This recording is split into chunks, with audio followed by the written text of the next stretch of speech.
Un ātrāk izliks visus līderus Moros, bet varbūt nenāksies, jo te sakārto RFS 1-1.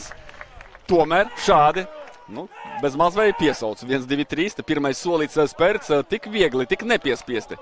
Šādā brīdī Petrs Maršs pa kreiso pusi. Vienu no uzbrukošās grupas futbolistiem nomainīs. Parodīsimies, kuru tieši šobrīd RFS uzbrukumā Sieniņā. Atkal Līkaunieks Ķigurs, Mārtiņš Ķigurs nogulda pretinieku. Ķigurs bubu vārtos! Kāds šāviens Mārtiņam Ķiguram 60. minūte RFS nokļūst vadībā.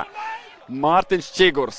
Neizdevās viņam viss šajā puslaikā, vairākas tādas pat kļūdas uz līdzenas vietas, tādas bērnu dārzas, es pateiktu kļūdas, bet Ķigurs ar to arī atšķiras, ka viņš nesabīstas, viņš tic saviem spēkiem, viņš zina, ka spēks ir viņā, un nākamajā epizodē, kur atkal jāuzņem viena mikro epizode, tad Luko Modričs varētu arī lepoties ar tādu darbību.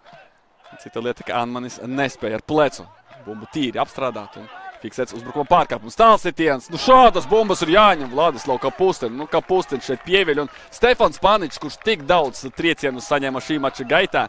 Tāds dzels vīrs īstā šī vārda nozīmē, kurš nevienā brīdī nesūdzējās, neprasīja maiņu vai pat arī nenarūzēja, negāja atriepties pretiniekiem. Turpināja spēlēt savu futbolu, varbūt par to. Harunanģī tieši par viņu parunāju, ka mazāk viņu izmantot.